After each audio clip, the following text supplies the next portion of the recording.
Mayday, mayday, going down. Ellos nos observan. Houston, we have a problem.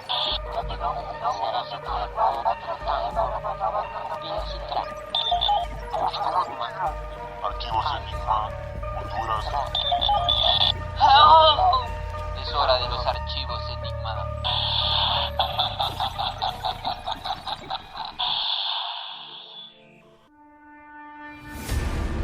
Esta fue una guerra cruenta, esto no fue una guerra de opereta, no, fue una guerra que tuvo más bajas que la guerra de las Malvinas, o sea, fue una guerra que se peleó con odio.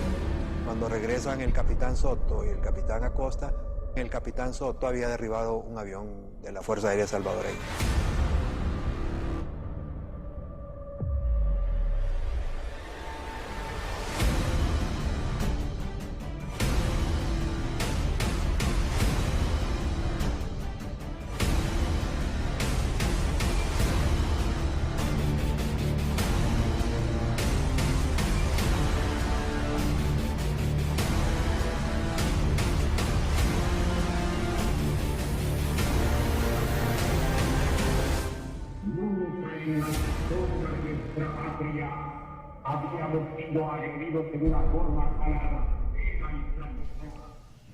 Hola amigos, bienvenidos una vez más aquí a Archivos Enigma, este podcast enigmático. Darío, hoy tenemos un especial en día de San Valentín, o sea, estuvimos discutiendo si hablamos de San Valentín, de dónde venía, pero nos fuimos a algo mucho mejor.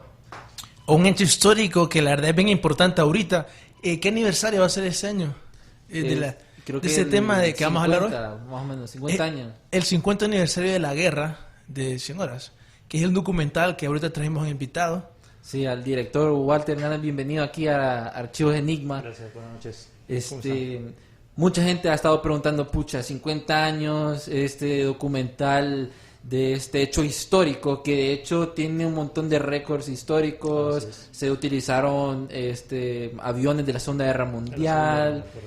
Cuéntenos más, porque mucha gente de todo el mundo que nos escucha no sabe sobre este hecho histórico que pasó en Centroamérica, Latinoamérica. Claro, sí, no es muy conocida, es una guerra pequeña comparativamente hablando.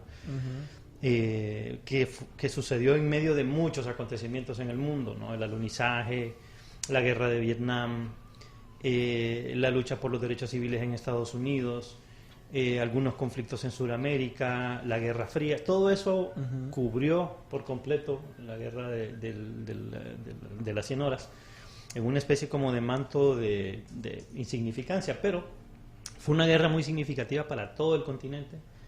Y precisamente porque sucedió en las circunstancias en las que se dio, es que el alcance que tuvo política, económica y militarmente pasa como desapercibido.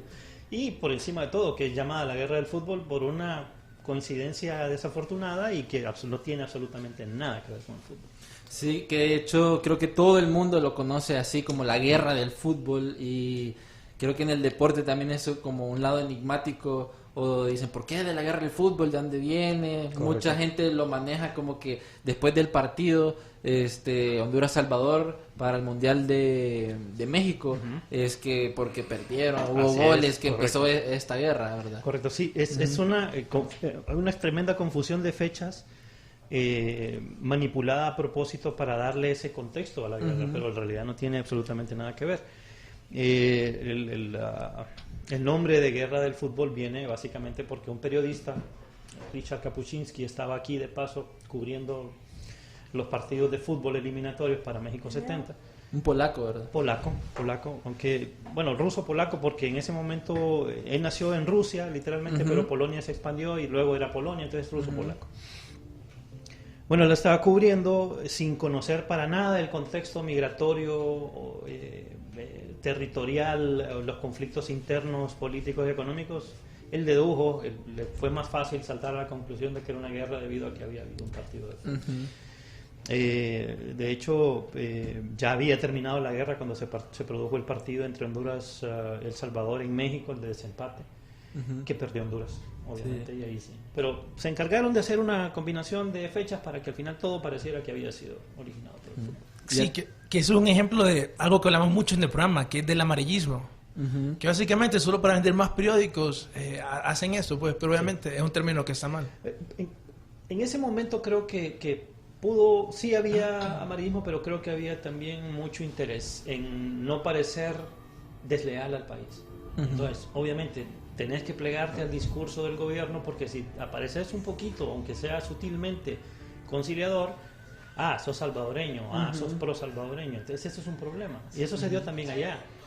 Yo me topé con esas circunstancias allá también, o sea, los periódicos de allá son un reflejo de los de acá, es la misma actitud. Obviamente cualquiera que llamara al orden, a la calma o a la reflexión era visto como sospechoso, entonces nadie quería pasar por poco patriota en ese periodo. Y obviamente hubieron las exageraciones amarillistas normales, ¿no? Que provocaron un montón de leyendas o suposiciones que ahora se consideran hechos, que no eran hechos, sino que eran propaganda de la época. Sí, y todos esos temas, o sea, ya vamos a entrar más detalle porque me imagino que hubo bastante investigación. Bienvenida, Irma. Hola, ¿cómo están? Ya está aquí. ¿Qué tal? Bueno, también este tema lo estuvimos estudiando durante la semana y es muy interesante y creo que muy importante también tanto como para hondureños y salvadoreños saber, porque creo que muchos de nosotros hemos escuchado la guerra de los 100 horas, la guerra del fútbol, y realmente no sabemos de qué se trata. Correcto. Sí, que de hecho, bueno, comenzando el episodio hablábamos de que la gente le dice la guerra del fútbol, también en El Salvador le dicen la guerra legítima defensa. La guerra de la legítima defensa. Que mucha gente, en esta guerra que duró 4 días, un poquito. desde el 14 de julio de 1969 hasta el 18 de julio, El Salvador gana la guerra militarmente y Honduras la gana políticamente. Eso es lo que se maneja. Sí, la verdad es que es más o menos acertado, ¿no es cierto? Obviamente ningún gobierno, antes que nada, no es ninguna animosidad contra el ejército de nuestro país ni contra el ejército de El Salvador. Yo nací con las historias de esa guerra. Mi familia, yo soy copaneco, mi familia vivió ese conflicto directamente, o sea, técnicamente me tocó directamente a mí, pero he visitado El Salvador muchas veces, tengo amigos salvadoreños, son gente indistinguible de nosotros absolutamente. Creo que somos de los centroamericanos, son los que nos confunden. Yo no puedo determinar quién es de San Miguel ni quién es de Usulután, así de sencillo, así como ellos a veces no captan quién es de Choluteca y quién es de Intibucá. Volviendo al tema, la cuestión es esta. Esta guerra puso en evidencia muchas cosas que estaban sucediendo en nuestro país y en El Salvador. La guerra hace eso, revuelve la sociedad de forma que emerge todo lo que está más o menos oculto, ¿no? ¿Qué sucedía en Honduras? Era un gobierno militar dirigido por Osvaldo López Arellano, que había tenido ya acceso al poder en el golpe de estado de Caraccioli unos años antes. Él viene de la Fuerza Aérea, pero no es piloto, él es más del área mecánica. Y da la casualidad que por cuestiones del destino acaba en una posición de jefe de las Fuerzas Armadas en el gobierno de Villeda Morales. Luego participa activamente en el golpe que le dan a Villeda Morales y queda él a cargo del poder. ¿Qué sucede? De la investigación que nosotros hicimos, se deduce que Osvaldo López Arellano tenía la intención de debilitar a sus Fuerzas Armadas a nivel regional y fortalecer a las que tenía cerca en Tegucigalpa para mantenerse en el poder. ¿Por qué? Porque él había visto, obviamente, que sus propios compañeros de armas podían darle un golpe de estado, así como había sucedido anteriormente, ¿no? ¿Qué provocó esto? Que el ejército estuviera mal equipado, que no estuviera preparado, que se permitiera que llegara mucha corrupción al interior de él. En El Salvador, ¿qué sucedía? Bueno, ellos tenían su válvula de escape en Honduras. Un país pequeño con sus tierras ya distribuidas, obviamente es poco fértil para la idea de vamos a repartir tierras para que los salvadoreños se queden en nuestro país. Si pueden irse a ocupar otro país, pues perfecto, ¿no? Entonces eso genera ese flujo. El ejército de El Salvador es más organizado, es más numéricamente hablando, está mejor armado, tienen más logística, porque ellos están pensando en una forma diferente a la que piensa la gente del ejército de Honduras. Sí. ¿no? Cuando llegue el momento de la guerra nos damos cuenta que solo tenemos 3.500 soldados y que ellos tienen 16.000. Entonces, a nivel de la guerra en tierra, Honduras para mí es heroico. O sea, no... Haber aguantado. Esto es algo extraño. Podría decirse que, ok, sí, hay que admitirlo, en tierra el ejército de El Salvador prácticamente avanzó sometido a cierto grado de resistencia por un ejército más pequeño, menos capacitado en ciertas partes, pero es heroico que estos 3.500 soldados, acompañados de 4.500, 5.000 civiles, apoyados por mujeres, hombres, niños de todas las edades en las zonas fronterizas, lograran detener a un ejército bien equipado. Bien equipado. Ahora, detenerlo fue la razón por la que hubieron 4.000, casi 4.000 bajas. O sea, quiero decir... 6.000 a 4.000 se maneja más o menos. El ejército hondureño sufrió lo indecible en esa guerra. Los veteranos deben ser de verdad admirados por esa guerra, por esa resistencia heroica que hicieron. Pero es demostrable que El Salvador avanzó aplastantemente en casi todos los frentes. O sea, esta es una cuestión que no se puede discutir porque se puede ver en los mapas que nosotros revisamos, se puede ver en las líneas cómo avanzaba. Muchos civiles murieron en el fuego cruzado. Es también una cuestión que hay que reconocerle al pueblo hondureño, gente que se fue a meter al frente prácticamente a ver cómo podían ayudar a los soldados. Eso fue algo heroico, algo que pocas veces, o sea, no hemos sabido reconocer el coraje que tuvo la gente de esa época de llegar ahí y decir, ¿sabes qué? Yo voy a estar a tu lado aunque sea con un machete. A defender su patria. Obviamente un ejército profesional frente a otro ejército profesional, aunque haya diferencia de armas, hay cierto grado de... No hubieran habido tantas bajas si no hubieran habido civiles en medio. Entonces eso creo que es un detalle significativo.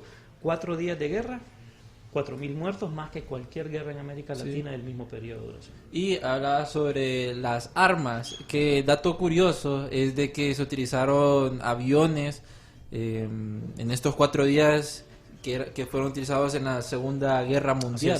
Así es. Que entre ellos está el Douglas C-47 Skytrain, correcto. el Cavalier P-51 de Mustang, bueno, tenía un bombardero improvisado que era el F-4I Corsair. El Corsario, correcto. Creo que el que están viendo ahorita en pantalla, ese es el Mustang, el Trojan Mustang. El Mustang, correcto. Sí, una de las cosas que a mí más me llamó la atención sobre esto es lo mejor que estaban preparados incluso en armamento y en caballería, ¿verdad? Así es, tenían tanques, correcto. Mucho más que los hondureños. Sí, la verdad es que como le decía antes de entrar a cámara, el Salvador se venía preparando para la guerra desde el 67. 2 años de preparación. Compraron armas, compraron equipo, porque ya habían habido conflictos migratorios y ellos ya miraban, ya el 67 con la situación de expulsiones que hubo desde Honduras, dijeron, ya, esto no va a cambiar, no se van a detener. Entonces siguieron adquiriendo equipo en Europa porque no lo podían comprar de Estados Unidos. Tenían corsarios igual que Honduras, solo que sus corsarios eran Goodyear y los de Honduras eran diferentes. Eso le dio la ventaja a la Fuerza Aérea Hondureña hasta cierto punto, ¿no? Los pilotos hondureños practicaban constantemente maniobras de combate, ejercicios de guerra y toda la cuestión, y conocían bien sus aparatos. Mientras que El Salvador tenía aviones de un poco menor potencia que reemplazó en ese periodo del 67 en adelante con Mustangs. Los Mustangs sirvieron en Europa, eran como de los principales, excelentes aviones de combate, pero había una diferencia significativa. Los corsarios hondureños eran aviones de la Marina de Estados Unidos, hechos para aterrizar en portaaviones, y eran cazabombarderos, eran quizás más eficientes en los terrenos en Honduras. Precisamente por eso los adquirieron, porque sabían que las pistas hondureñas no eran tan largas y todo lo demás. Y el Mustang era un avión de escolta. Ellos escoltaban principalmente a las fortalezas volantes de Estados Unidos cuando iban bombardeando por Europa. Ellos iban acompañándolos. y su principal objetivo era el combate aéreo, el dogfight, que le llaman, ¿no? Esa fue quizás también la diferencia, ¿no? Que no, tal vez la potencia de 4 aspas de los corsarios hondureños y la pericia de los pilotos sí jugó un poquito en la balanza a la hora de que Honduras lograra derribar 3 aviones en un solo día. Que de hecho fue la última guerra que se usaron aviones de aspas, ¿verdad? Correcto. Sí. De ahí en adelante solo se peleó con jets, con aviones de reacción. Que ahora sabemos que hay un montón de tecnología. No sé qué tanto ya se mencionó sobre las razones por las cuales se dio inicio al conflicto. No, solo mencionamos que la gente equivocadamente cree que es por el fútbol, pero... por estos 3 partidos exactamente. De eliminación al Mundial del 70. Es como sucede frecuentemente. Usted puede hacer perfectamente bien su trabajo, pero si hace algo malo al final, la gente ve que usted cree que hizo mal todo su trabajo, ¿no? Bueno, lo que pasó con eso fue que había habido un conflicto migratorio ya de varios años, décadas inclusive. Esto con El Salvador. Relacionado con la agricultura, ¿verdad? Con la agricultura, bueno, básicamente con que los campesinos salvadoreños emigraban a Honduras para ocupar plazas en las compañías bananeras. Principalmente eso fue las compañías bananeras eran un magneto, eran un imán que atraía la mano de obra de Nicaragua y de El Salvador principalmente, ¿no? Entonces, al inicio de las bananeras, pues contrataban hondureños, luego ya empezaron a llegar los inmigrantes salvadoreños. ¿Qué sucedió? Hubo una huelga en el 54. Me estoy acercando un poquito más. Ya en el 54, la famosa huelga del 54. Entonces las bananeras cierran. Los campesinos salvadoreños se ven enfrentados a una decisión. Me quedo en Honduras o me voy a El Salvador. Se vinieron del Salvador porque no habían tierras para cultivar. ¿Para qué me voy a regresar? Entonces se quedaron en Honduras y empezaron a ocupar pequeñas parcelas para subsistir, ¿no? ¿Qué sucedió? Bueno, terminó la huelga. Ya la compañía bananera ya no contrataba a tanta gente como antes. Bajó su cantidad automatizó más actividades, entonces ya no era necesario tanto personal, pero eso no detuvo el flujo de salvadoreños. Empezaron a llegar grupos. A lo largo del 54 al 65 llegaron como 150,000, 200,000. O sea, llegaron a ser una de las minorías más grandes que jamás ha tenido este país en esa época. Como era el 20% más o menos. Eran como el 12%. Y 12%. Eso también tiene que ver con las 14 familias, las famosas 14 familias del Salvador que se habían apoderado de todas las tierras, ¿verdad? Prácticamente. Las 14 familias son... es como una simplificación exagerada de algo que existe en El Salvador, ¿no? Hay grupos familiares muy poderosos. Los de la élite.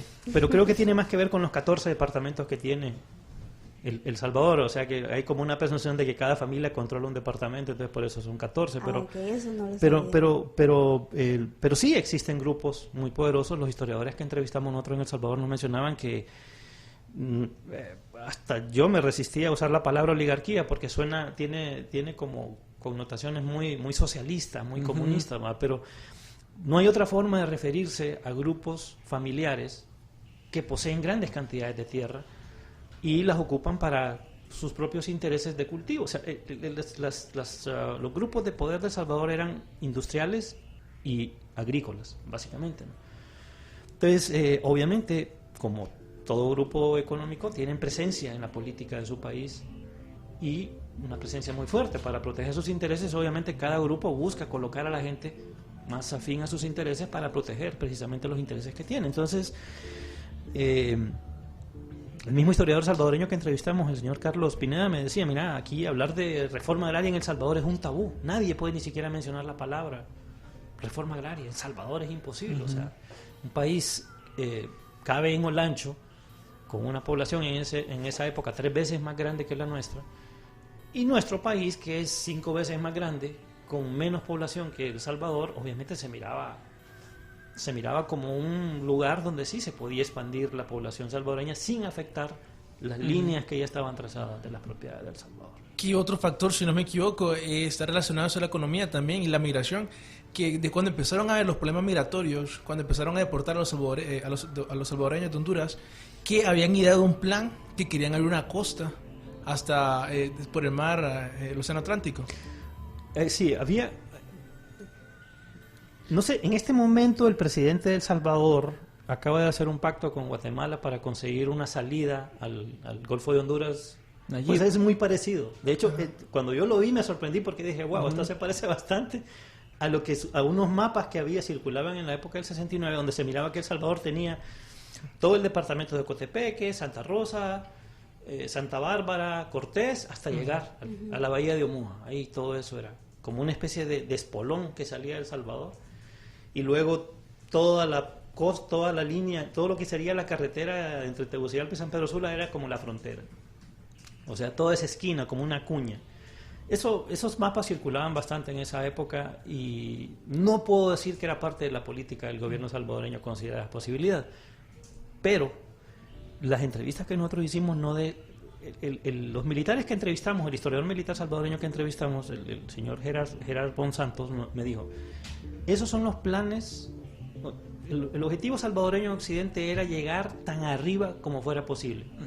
O sea, eso de tan arriba como fuera posible puede ser Santa Rosa, puede ser Santa Bárbara. Ya no Cotepeque. O sea, si no hubiera habido resistencia y si no se hubiera detenido la guerra, en realidad no hay forma de saber hasta dónde hubieran podido llegar. Que los planes eran llegar hasta Cortés. Yo creo, miren, hay un detalle muy interesante aquí. La conspiración de Estados Unidos, que es uno de los temas que alega el historiador hondureño César Elvir Sierra, que es muy interesante, es un punto muy interesante. Nosotros seguimos algunos de esos puntos de la conspiración estadounidense. Y la pregunta que nos hacíamos nosotros era esta: ¿cómo es posible que Estados Unidos haya permitido una guerra entre dos países que eran sus aliados en Centroamérica para defenderse del comunismo? ¿Por qué permitieron que pasara esto? Si ustedes no lo han considerado alguna vez, casi todas las revoluciones socialistas y comunistas se producen en medio de una guerra. Durante una guerra los gobiernos están debilitados, los soldados están en la frontera, es más fácil llegar al poder y someter a los gobiernos cuando están dispersas sus fuerzas, ¿no? Bueno, entonces creo que a Estados Unidos lo que menos le convenía era una guerra entre Honduras y El Salvador. Sin embargo, Estados Unidos reacciona bien lentamente, o sea, es como muy tibio para reaccionar. Pasan 4 días y todavía no dice, ¿saben qué? Deténganse. Hubiera bastado eso, ¿no? Unos dicen que es porque estaban distraídos por el viaje a la Luna, y yo no lo creo, porque Estados Unidos es una potencia, ya era una potencia. Ya está en todos lados. Correcto, pues. O sea, no es un país que se pueda distraer por algo como un alunizaje de todas sus fronteras, de todos los combates. No es un país que haga eso, pues, o sea, no es muy profesional como una potencia. Entonces eso alimenta la posibilidad de que haya habido una conspiración para permitir que El Salvador tuviera esos accesos marítimos que supuestamente esos mapas revelaban. Pero nosotros no logramos comprobar que haya habido ayuda, literalmente. O sea, sí existe como la duda, pero no está como confirmado. O sea, no lo puedo poner en el documental porque estaría faltando la verdad. Que creo que otro pedacito como información que a la gente le gusta decir en esa conspiración que acaba de mencionar ahorita Walter, es el acuerdo de mercado común centroamericano, que dicen que también eso influyó para el ambiente de la guerra. Así es. Y que, o sea, ese acuerdo fue internacional, entonces pensar de que dicen que el acuerdo beneficiaba bastante a El Salvador y que Honduras no se beneficiaba tanto, entonces dicen que eso también afectó. Correcto. Después de la Revolución Cubana, obviamente Estados Unidos se espanta cuando en el 59 triunfa la Revolución Cubana, entonces dice, lo que menos quiero es que otros países de América Latina hagan lo mismo. ¿Cuál fue la razón? Tal vez las dictaduras, hay que ayudar económica a la gente para que no hayan revoltosos, entonces lo que vamos a crear es, vamos a contener ese modelo revolucionario cubano en Centroamérica y el Caribe con una especie de programa de apoyo a los gobiernos. O sea, Estados Unidos buscaba evitar que hubieran rebeldes para que no hubieran revoluciones. Entonces, la forma que se les ocurrió fue un tratado de integración, que estaba muy bien, de hecho es una cosa muy avanzada, o sea, preveía la unificación económica de las 5 repúblicas centroamericanas, preveía una integración política, literalmente. Hubieron planes inclusive de integrar a El Salvador y Honduras en la década del 50, de crear un solo país. Literalmente había un proyecto para que fuéramos un solo país con El Salvador, y todo eso se desmanteló precisamente porque me parece que, por muy bueno que haya sido el mercado común centroamericano, tenía desbalances. O sea, El Salvador y Guatemala eran países más industrializados que Nicaragua y Honduras. Entonces, obviamente, las compañías, las empresas hondureñas y nicaragüenses no podían competir con las compañías salvadoreñas y ellos inundaban el mercado hondureño con todos los productos que aquí no se producían. En el fondo esa era la idea del mercado, que hubiera complementariedad entre los países, ¿va? Que lo que no se producía en Honduras se produjera en otro lado y que lo que no se producía en otro lado se produjera en Honduras. El problema es que en Honduras no se producían muchas cosas. Y además hay que recordar algo. Había una persona muy interesada en que no hubiera guerra en este país y aparecía en los periódicos, pero poca gente lo recuerda. Era el tío Mike, Miguel Facusé. Sí. Él abogaba por la calma, por la tranquilidad y la paz, porque él tenía una visión muy amplia de Centroamérica. Él decía, bueno, Centroamérica es un gran mercado, económicamente es conveniente que estemos integrados, pero su voz no tuvo el peso suficiente como para hacer entrar en razón a los otros grupos de poder que había en este país, que se veían más beneficiados con salirnos del mercado común centroamericano.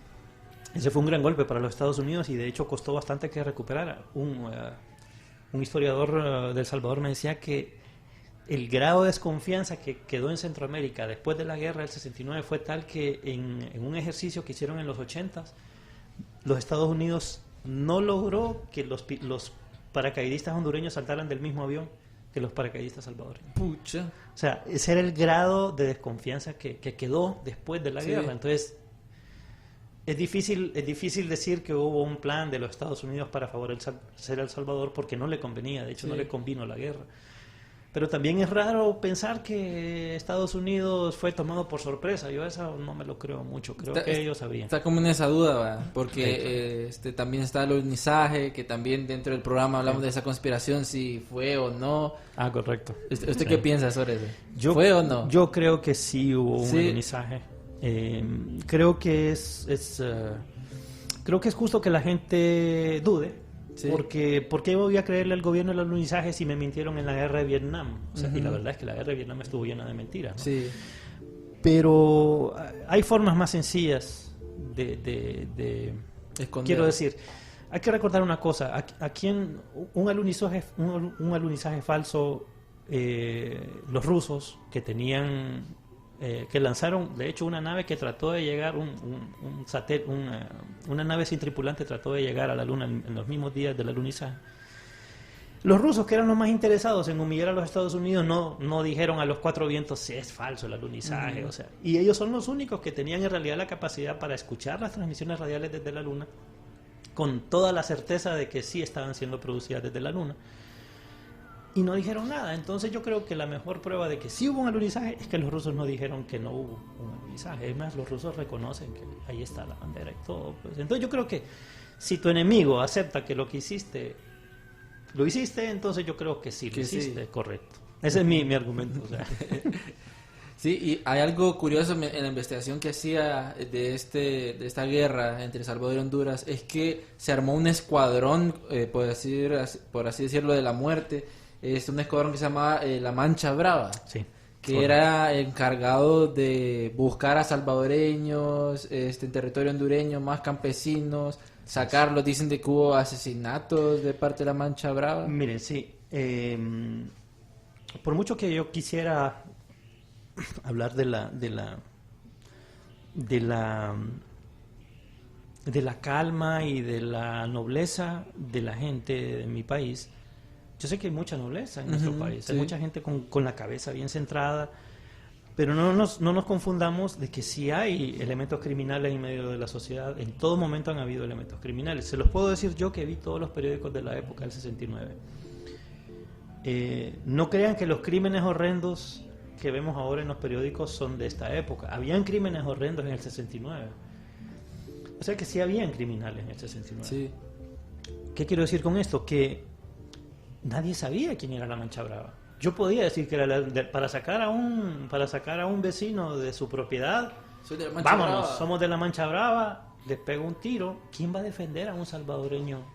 O sea, si los policías tenían miedo de protegerlos precisamente para que la gente no los linchara a ellos, que eran policías, ¿qué posibilidades, dígame, existe de que no hayan sucedido asesinatos? Nosotros queríamos contactar a la Cruz Roja para tratar de averiguar los datos, porque ellos llevaban el control, un control más preciso que los hospitales en todo caso, ¿no?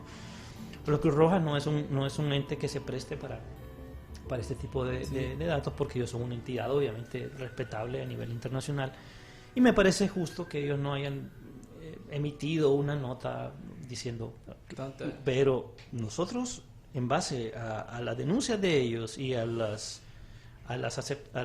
que hemos aceptado nosotros y que hemos descubierto, yo calcularía que murieron entre 400, que fueron asesinados. 400 salvadoreños en las zonas fronterizas, en algunos lugares de Olancho y de Lloro. Y de la misma manera hubieron aldeas enteras donde no pasó absolutamente nada. Habían salvadoreños ahí y nadie los tocó. Pero esta es una cuestión que yo siempre digo al respecto de la guerra del 69. Aunque haya habido un solo muerto, ya es una calamidad. O sea, una sola vida humana no hace menos una guerra, no digamos 400, no digamos... O sea, es algo que tenemos que reconocer.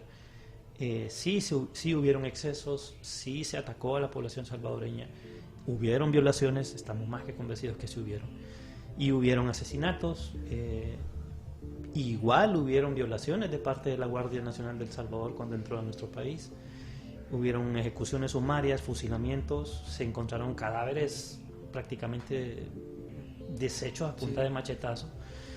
Hay que recordar que ya había un clima de odio, y entonces obviamente motivados por el odio, tal vez un soldado del ejército del Salvador se sienta decir, ¿sabes qué? No voy a matar a esta gente.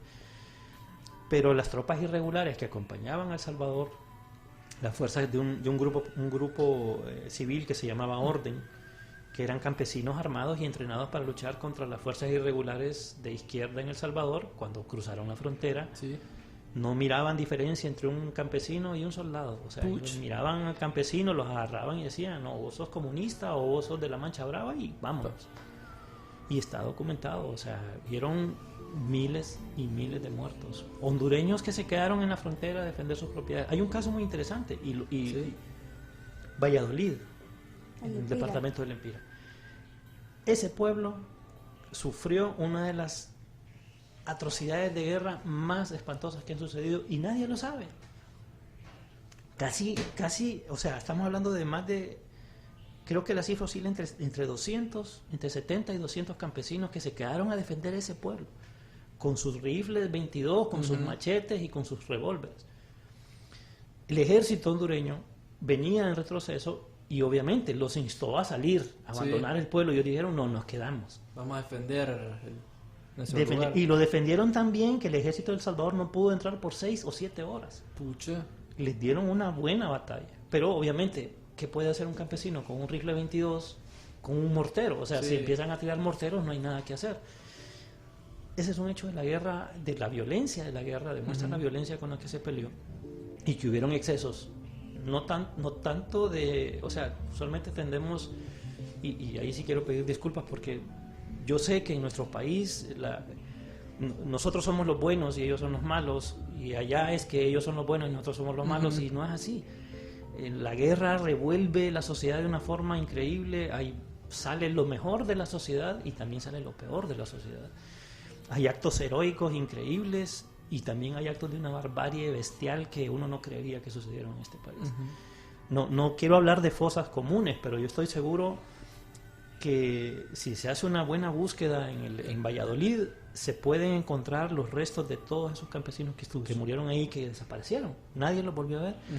El mismo historiador salvadoreño me mencionaba que tuvieron que quemar los cadáveres. De todos ellos hicieron un túmulo y los quemaron porque no los podían enterrar.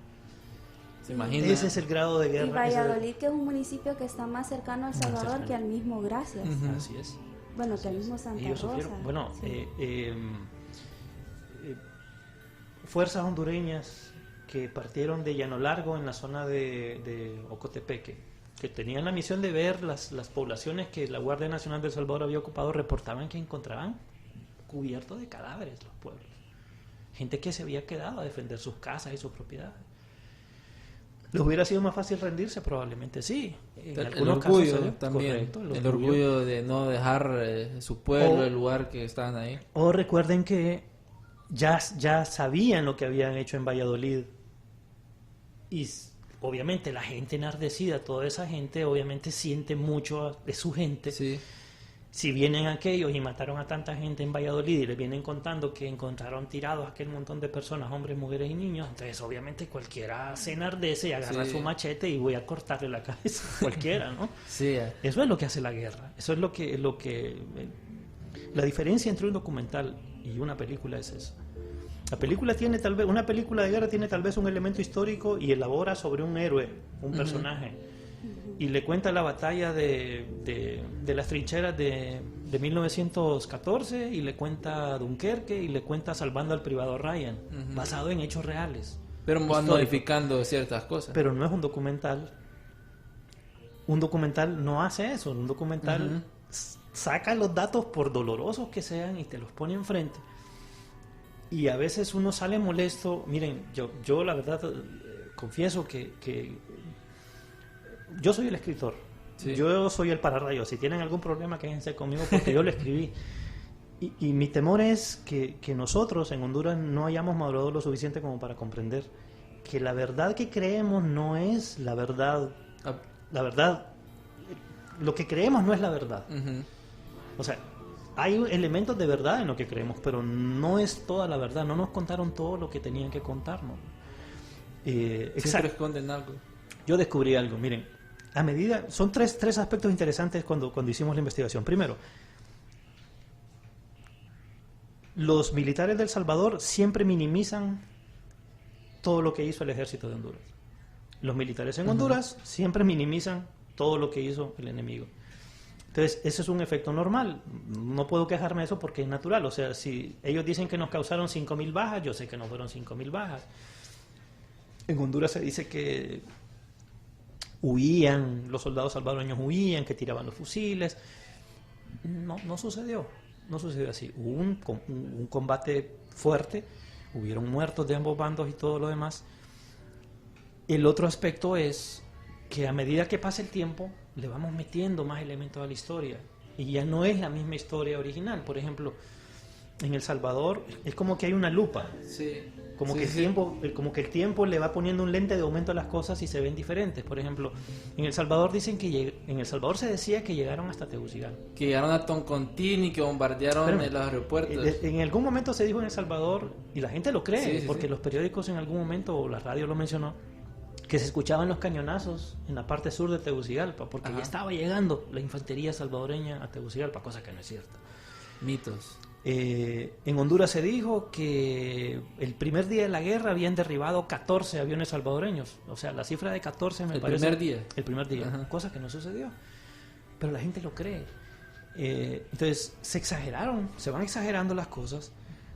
Y vaya, en algún momento se dijo que un avión salvadoreño había lanzado una bomba sobre la casa presidencial aquí en Pucha. Tegucigalpa, cosa que no sucedió. Pero La- ya lo la creen. del centro. La del centro, correcto, Ujú. la vieja casa presidencial. En Honduras se dijo en algún momento que se estaba preparando un grupo para invadir El Salvador, o sea, Ujú. que la ONU había detenido a Honduras en el momento en que se preparaba para invadir El Salvador y llegar hasta San Salvador. Y no era posible, no teníamos la capacidad militar para hacerlo. Pero la gente lo cree. Yo había escuchado que aviones salvadoreños bombardearon Toncontín y que destruyeron aviones hondureños que no pudieron contrarrestar. Correcto. Eso es un mito también. Sí, porque atacaron Toncontín, pero solo perforaron de bala las alas Sí. de algunos aviones sin hacerles un daño muy significativo. Y Honduras también bombardeó Correcto. aeropuertos salvadoreños. En no me acuerdo. Ilopango, correcto. El día siguiente del ataque salvadoreño, Honduras bombardea Ilopango y sorprende. O sea, llegan los corsarios, hacen lo suyo, pero ya los aviones salvadoreños estaban en otros aeropuertos más pequeños, Sí. entonces no sufrieron. En realidad, en tierra, ningún avión de ambos países, en tierra, ningún avión sufrió daño. Aquí, bueno, vamos a leer unos comentarios. Elías Maradiaga, saludos JP, saludos a Elías, gran diseñador ahí. Isis Calderón, saludes Mima, ahí te están saludando. Saludos, Isis. Aquí también nos saluda Fernando Mendoza Blanco, saludos que siempre nos Bueno, Isi, Fernando, Elías, creo que siempre están pendientes del programa. Igual aquí por otro lado nos saluda Germania Payet y Fernando López también. Siempre nos están chequeando. Si a toda la gente si tienen preguntas de este documental, Darío, sabemos de que hay información, bueno, no información, sino cuando se hacen las guerras, ¿qué opinas vos? Hablas del amarillismo, de que querían esconder y esta conspiración, como hubo algo raro más allá de solo esa confrontación Honduras-Salvador. Creo que ahorita en este podcast, es lo más importante que dijo Walter, es esa pregunta de por qué Estados Unidos, obviamente creo que todos creemos aquí que tuvo que haber sabido algo antes, que por lo general autoriza este tipo de operaciones. Es raro pensar por qué Estados Unidos no le puso una sanción a El Salvador después de eso. Pues. Sí, y que la OEA, creo que la OEA. Fue la que dijo que ya dejen de pelear, vamos a hacer un tratado, creo que hicieron un tratado. Sí, correcto, se llegó a un acuerdo de alto al fuego, costó llegar a un acuerdo para que aceptaran ambas partes, al menos Honduras lo aceptó prácticamente al instante. Miren, Estados Unidos sabía antes, varios meses o años antes de que iba a haber algo. Ellos lo sabían por documentos que... Más que Palmerola, creo que en ese tiempo estaba... No, Palmerola arrancó en los años 80, creo. En los 80 fue, ¿verdad? Pero ellos ya tenían, obviamente, tenían presencia, como siempre. Miren, donde hay una embajada norteamericana, y con el perdón de los amigos que trabajan en la embajada americana, siempre hay personal de inteligencia.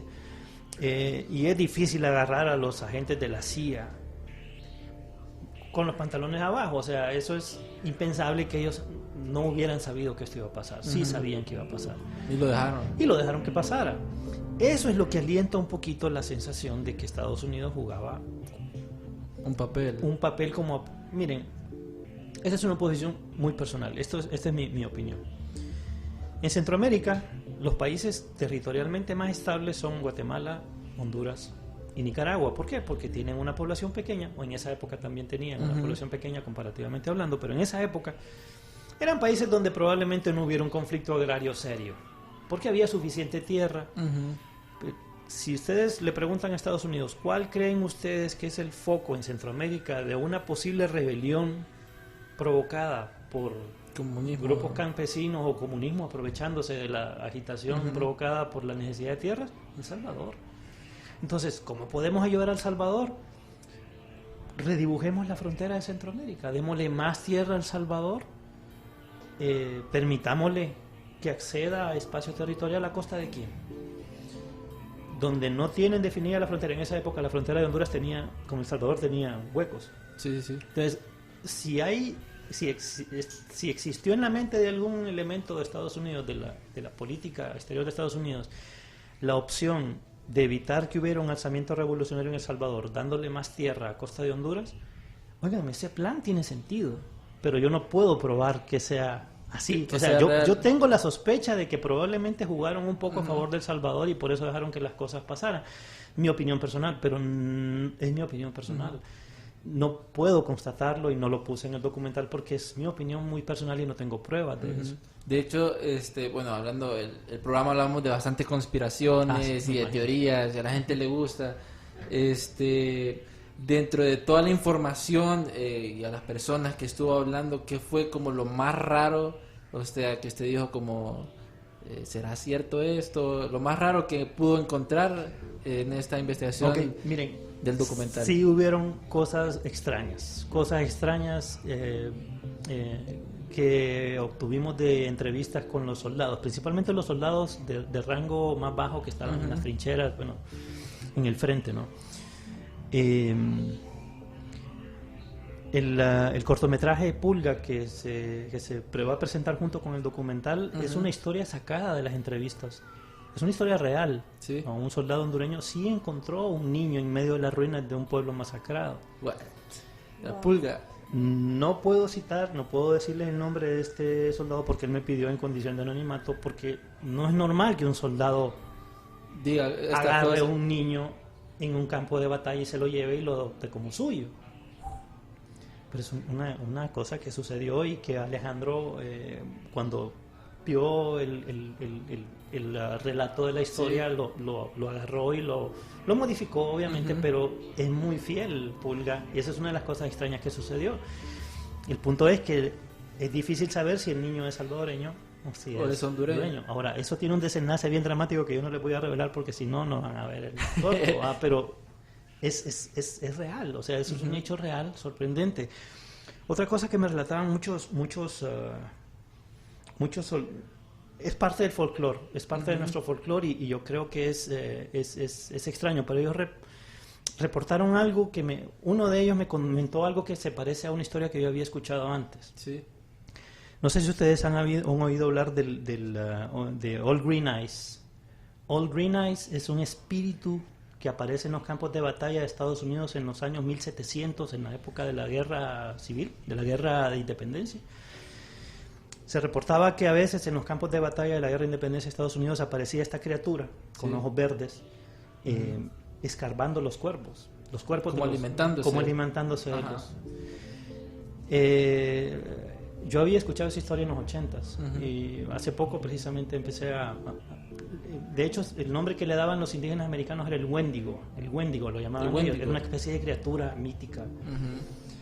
Pues fíjense que un soldado me comentó que en la zona sur del país, más por el lado de La Arada, no por el lado ya dando al departamento de La Paz, la segunda noche, tercera noche de la guerra, él vio una criatura de ojos verdes que lo estaba mirando en la noche, cruzando en medio de o sea, ya estaba la tira. O sea, no puede ser un civil que ande haciendo ese tipo de bromas. Sí, en medio de la guerra. En medio de la guerra. Esa es una de las cosas más extrañas que nosotros descubrimos durante las entrevistas que hicimos. Él tuvo contacto con... Él dijo que vio no podía decir, no podía decir que era... Mira, literalmente me dijo esto, mira, los venados, los lobos, los coyotes huyen de los disparos como cualquier animal, obviamente. Esto es, estamos en el segundo día del macaneo, tenemos a la Guardia Nacional, al Ejército de El Salvador enfrente, en el otro cerro, nosotros estamos acá, sabemos que ellos están ahí, y en medio vimos estas cosas, estos ojos brillantes, verdes mirándonos. Miren, o sea, escalofriante, y yo digo, bueno, este es un veterano de guerra, me gustó el relato, pero obviamente yo no puedo, es un relato.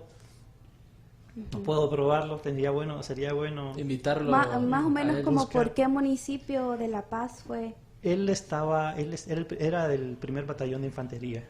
No puedo decir más en realidad porque sería primer batallón de infantería, primera línea en la zona sur, por el lado de La Arada. ¿De Santa Bárbara? No, sur, Golfo de Fonseca, en la zona de ahí. Y me llamó mucho la atención porque inmediatamente recordé la historia del Wendigo. Que el olor de la carne putrefacta le llamaba la atención, que tenía ojos verdes, que caminaba en medio, o sea, fue bastante impresionante. Se los puedo decir que yo me asusté un poco cuando estaba solo escuchando da un poco de escalofrío. Pudo haber sido cualquier cosa, pues, o sea, un búho o algo, pero... Ahí le pasé una foto a Arnaldo, más o menos una ilustración de un artista del Wendigo. O sea, te imaginas en medio de la guerra, aquella masacre, y vas viendo esa criatura. O sea, el Wendigo. Algo que mencionaba que me llamó la atención, estos huecos que usted menciona, tienen relación al conflicto que hubo durante tantos años con los bolsones. Correcto, sí, correcto. Esos bolsones, precisamente, los espacios territoriales que fueron en el 67, miren, si la guerra hubiera sido en el 67 no hubiera pasado la tragedia que pasó en este país, ni en El Salvador. Porque si la guerra hubiera sido en el 67 por los bolsones, por la diferencia, por la frontera, pues hubiera sido un conflicto fronterizo, no hubieran campesinos involucrados, los civiles no hubieran intervenido. Hubiera sido un conflicto completamente diferente y que probablemente hubiera acabado de una vez. O sea, nuestro país sería muy diferente si nuestra frontera hubiera quedado definida mejor por los españoles en esa época. Y es en el 67 que hubieron conflictos fronterizos. Si la guerra se hubiera producido en ese momento, tal vez hubieran habido unas 15, 30 bajas no más. Pero se dejó evolucionar el conflicto precisamente. La frontera fue uno de los temas. Luego ya después del 67 ya no era solamente el conflicto por delimitar la frontera, sino que teníamos 300,000 salvadoreños aquí ya habían hecho familias, ya tenían hijos, Ya eran residentes. y se expulsa a toda esta gente que ya no tiene contacto con El Salvador y van allá y no tienen familia y te llegan prácticamente en estado de inanición. O sea, ¿qué hago? Y curiosamente, bueno, yo que he tenido la oportunidad de, en uno de los trabajos que tuve la oportunidad de visitar muchos de estos municipios que están con frontera Sí. al Salvador. Correcto. Y realmente ellos viven en un conflicto hasta estos días, porque como ellos están tan retirados de sus cabeceras, Correcto. ellos van a la escuela en El Salvador, van a hospitales en El Salvador. Entonces realmente ellos viven o crecieron en este conflicto permanente porque no se identifican como hondureños o como Ni como salvadoreños. salvadoreños. Muchos tienen doble nacionalidad. Correcto. Incluso hay un municipio que es no es municipio, es una aldea que está próxima a ser municipio, que se llama Nahuaterique, Correcto. que es uno de los bolsones Así es. recuperados contra El Salvador.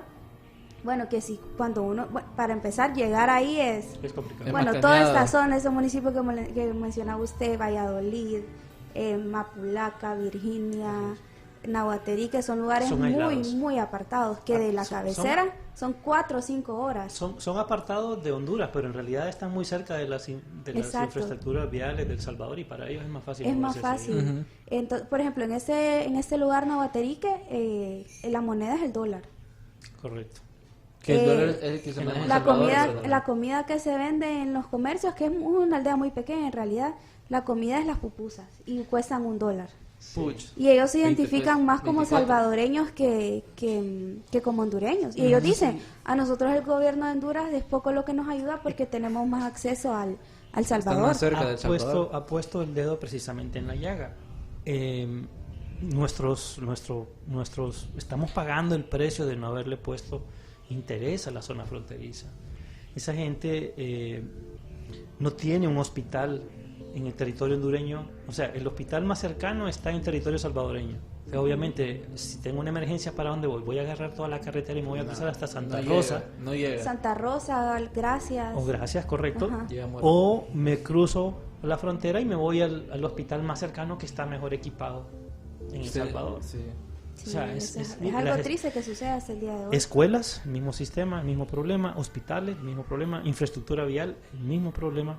Telecomunicaciones. Yo sé que las redes salvadoreñas no conocen fronteras, o sea, entran y funcionan. en el territorio hondureño. Llegando a esos municipios, a uno le cae la notificación al teléfono de las compañías roaming. del Salvador, Ujú. que no existen aquí en Honduras. Bienvenido, o incluso de las mismas que existen acá, pero bienvenido al Salvador. Ujú. Y todavía uno está en territorio hondureño y no tiene señal de las, Sí. de las compañías. Esa es una tarea por hacer nacionales. de nuestros gobiernos. Creo que deberían. La verdad es que mi papá era graciano, él era de Gracias, mi mamá Ujú. era Salvador, era copaneca, y tenía mucha cercanía con El Salvador. Yo hasta hace poco me di cuenta que yo tenía un muy buen amigo de mi infancia. Yo no sabía que era salvadoreño. Ujú. O sea, hasta que él me lo dijo. Pucha. Ya hace poco, hace unos 6 meses, me dijo, a mí me adoptaron porque mi mamá huyó. ¿Cómo es que le dicen a los salvadoreños? Guanacos, Guanaco, en todo caso. guanaco. Pero no sé si es un término peyorativo. Creo que para ellos guanacos es como cuando nos dicen a nosotros Catrachos, catrachos. sí. correcto. A mí no me molesta. que Con me eso digan. de las comunicaciones que usted mencionaba, aquí nos comenta Fernando Mendoza, dice, la guerra se ganó en medida por las comunicaciones. Se empleó a hondureños garífunas hablando Sí. en garífuna y eso confundió a los militares salvadoreños. Sí, esa anécdota también está ahí. Aunque no la pudimos comprobar, sí tuvimos muchas referencias de que en la zona de Occidente, bueno, sabemos que los salvadoreños estaban escuchando todas las transmisiones que salían de Nuevo Cotepeque y de Santa Rosa. Las estaban escuchando todas, completas. Y existe relatos. No pudimos entrevistar a uno de ellos. Me decían que había una persona en San Pedro Sula que había sido llevado a la zona de Copán para trasladar la información a Tegucigalpa por radio en Ujú. garífuna. Eso no lo pudimos probar, pero me parece que sí tiene muchas posibilidades de ser correcto. Sí. Porque esta persona, según tengo entendido,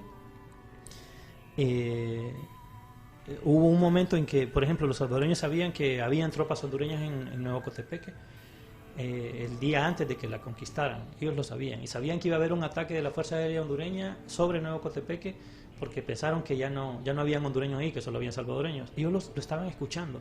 Pero a partir de ahí, después de ese momento, ya no pudieron interpretar ninguna de las telecomunicaciones hondureñas. Entonces existe la posibilidad de que hayan utilizado personal. Muy buena estrategia. Sí, esa. inteligente. Es obviamente un idioma desconocido. Sí.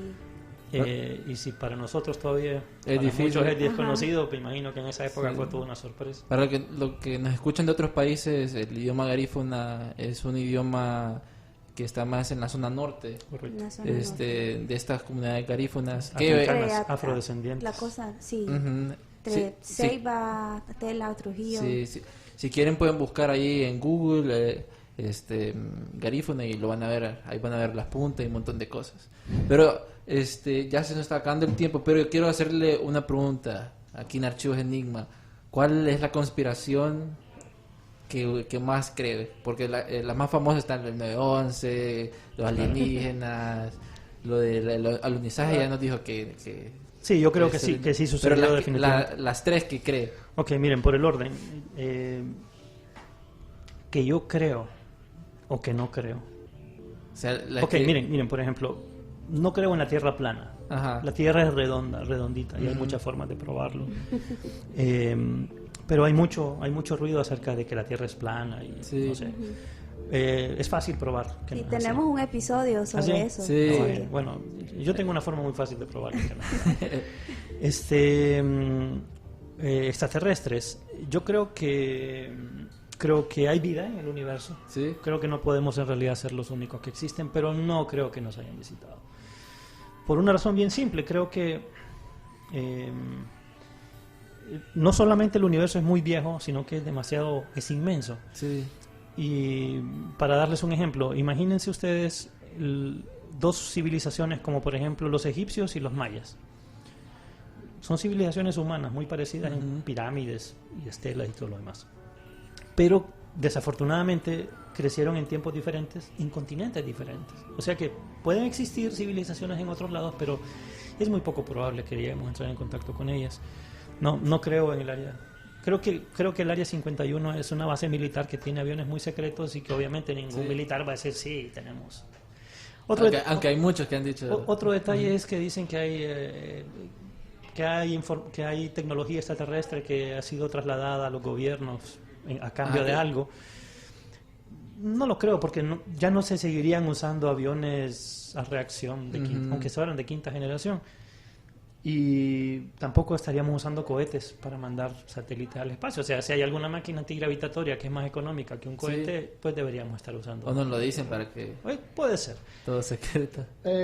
Hay otro punto interesante, los viajeros en el tiempo. Los viajes en el No tiempo. creo, en realidad. ¿Saben? Miren, les voy a poner un caso, tal vez. Esto lo pensé hace mucho tiempo porque sí me llamaba la atención. Hay unas fotos donde se mira una persona que va caminando, que dicen que tiene un celular. Sí, hay un video, sí. O en medio de una multitud en 1850 Hay una foto. se vio un tipo con anteojos. Con lentes y la camisa Monster. Miren, ese es un buen montaje de Photoshop, se los puedo asegurar, por una razón bien sencilla. Si yo estoy en 1850 parado y veo a un tipo con esa camisa, yo estaría viéndolo a él, muy sorprendido, y toda la gente está como que fuera lo más normal del mundo, ver a un tipo con una camiseta y anteojos oscuros parado con un corte de pelo. O sea, la foto, si en algún momento hubiera una foto de alguien volteando a ver algo, ahí lo creería. O si hubiera un registro, porque es un suceso importante. Correcto, alguien diría, apareció una persona extraña en este lado, Exacto. ¿no? Entonces, por eso les digo, el viaje en el tiempo es un tema que yo creo que primero no lo creo posible. Mi opinión es que puede existir, pero tal vez no esté documentado así. Si existe, no creo que esté documentado de esa forma. El ruso Pavlichenki, no me acuerdo. ¿El que visitó al papá? No, hay un ruso que iba caminando y que le encontraron en su cámara todo lo que él dijo y después desapareció en la cámara. Creo que lo hablamos en el episodio de Viajeros del Tiempo y Física Cuántica. Vayan a verlo, es súper bueno. Mira, hay otro detalle interesante, ya para terminar, si el tiempo se está acabando. Miren, piensen en esto. Los romanos eran gente muy inteligente, eran excelentes ingenieros.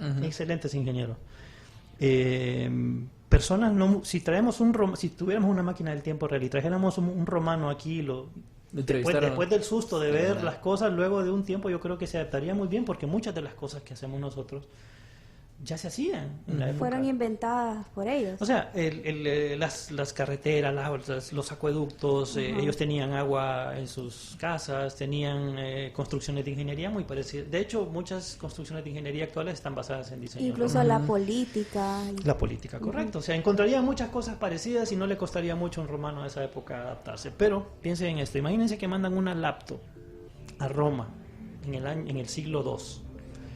Por muy buenos ingenieros que fueran los romanos, jamás Nunca podrían. Nunca. Porque, y somos la misma raza humana, solo unos 1200 años, 1500 años de separación. Imagínense una civilización viajando en el tiempo, dándonos tecnología, no sabríamos qué hacer con Solo que nos millones de enseñaran. años. O sea, mi apreciación es que no es posible.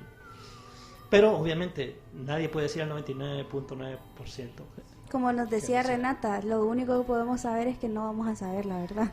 Sí, No miren, sé, el miren, quote.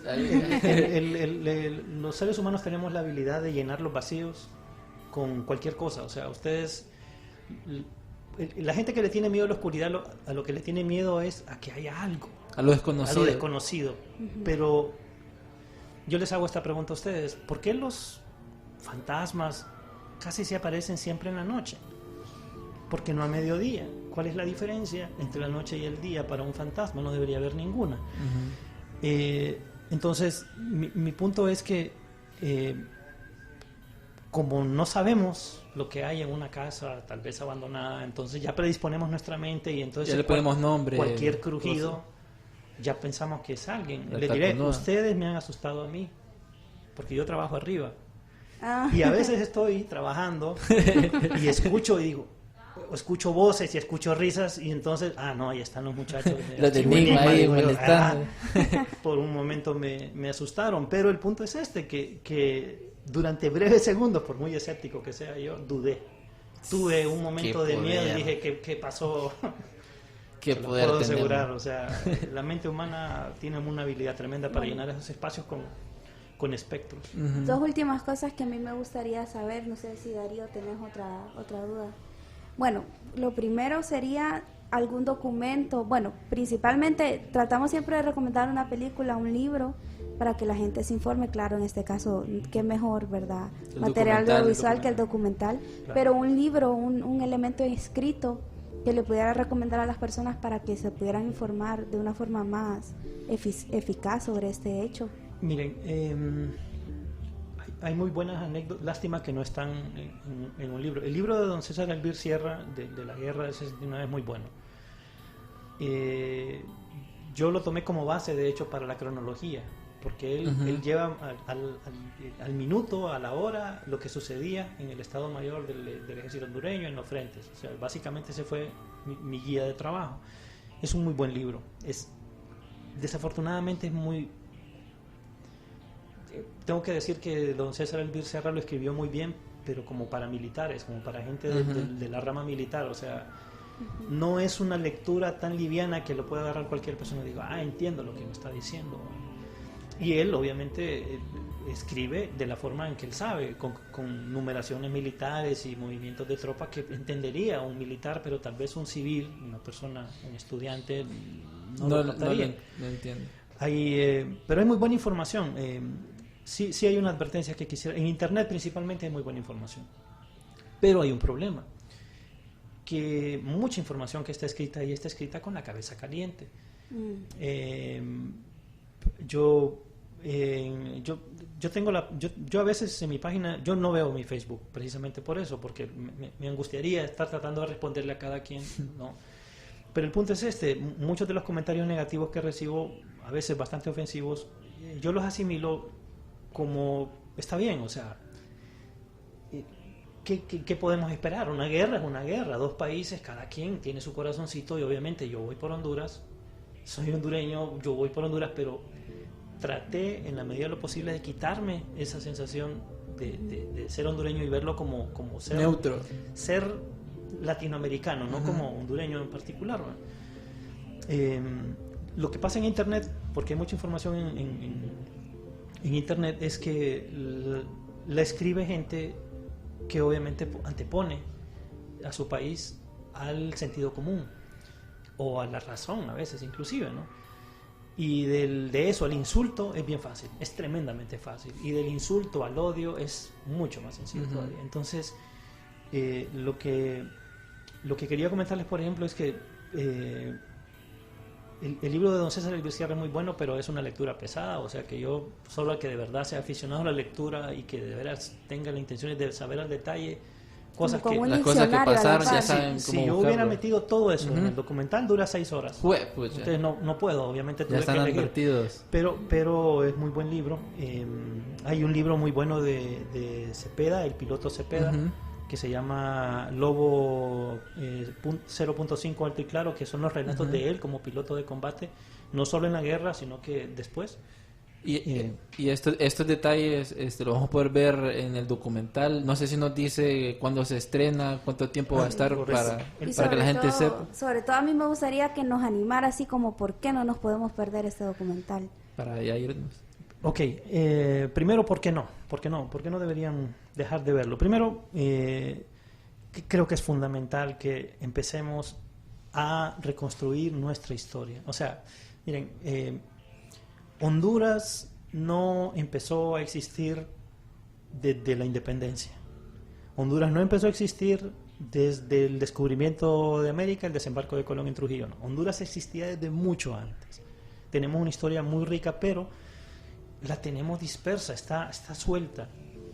Y sí nos la enseñan en la escuela, sí tenemos nociones de ella, pero si ustedes se fijan, básicamente son fechas y personajes, y a Morazán lo fusilaron en Costa Rica, y luego ya no hubo federación, pero no conocemos la historia. Miren, yo la verdad es que estoy sorprendido.